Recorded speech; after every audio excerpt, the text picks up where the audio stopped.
অতি শব্দটা সর্বদা খারাপ।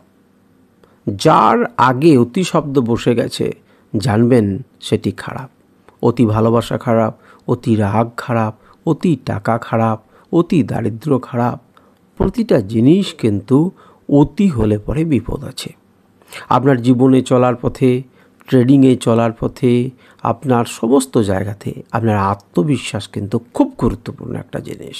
আত্মবিশ্বাস মানুষের থাকতে হবে, তবেই কিন্তু চলতে পারবে সে।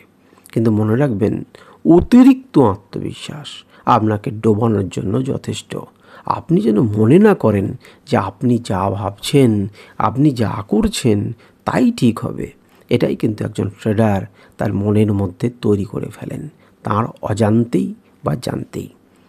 অনেক সময় আমি অনেক চ্যানেলে আমি দেখি যে বিভিন্নজন মন্তব্য করছেন, আমি এখানে ভেবেছিলাম ঠিক এখানেই এটা হলো, আমি এটা বলে দিলাম কালকে কিন্তু এটা হবে, তার মানে তার কিন্তু ডানা পাকা গজিয়ে গেছে। অনেকজন কিন্তু এমন করেন যে আমি আজ থেকে বলে দিচ্ছি কালকে কিন্তু অমুক হবে, আমি কালকে থেকে বলে দিচ্ছি আমি পরশুদিন অমুক হবে। দেখুন, অর্থাৎ তার কিন্তু ডানা পাকা এবার গজিয়ে গেছে। ডানা পাকাতগুলো কেটে দেবে মার্কেট। বুঝতে পারছেন? সময়ের সঙ্গে সঙ্গে আত্মবিশ্বাস ভালো, কিন্তু অতিরিক্ত আত্মবিশ্বাস ভালো নয়। আপনি 5 দিন, 6 দিন, 10 দিন যদি পরপর জিতে যান না, তাহলে 1-2 দিন হাওয়া খেতে যান, কম্পিউটারটাকে বন্ধ করে দিন, আর ল্যাপটপ খুলবেন না। আপনার মোবাইল ফোন, যে ফোনে এটা আছে সেই ফোনটাকে ঘরে বন্দি করে অন্য ফোন নিয়ে যান।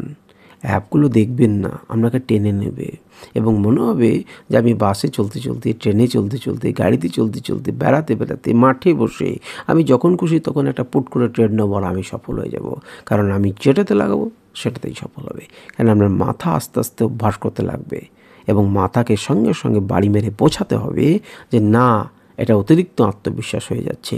আমি দুদিন মার্কেট থেকে সরে যাই, যে জিতলাম সেই জেতাটা আমার মাথাকে ভুলতে দিন, এগেন মার্কেটে ঢুকুন। অর্থাৎ প্রতি সময়ে সাইকোলজিকে ঠিক করে আপনাকে সিধা করতে হবে নিজেকে, তবেই আপনি এই মার্কেটে টিকে থাকবেন। নচেত একটা ভুল আপনার বড় ক্ষতির পরিমাণ হয়ে দাঁড়াবে, সম্মুখীন হতে হবে বড় ক্ষতির।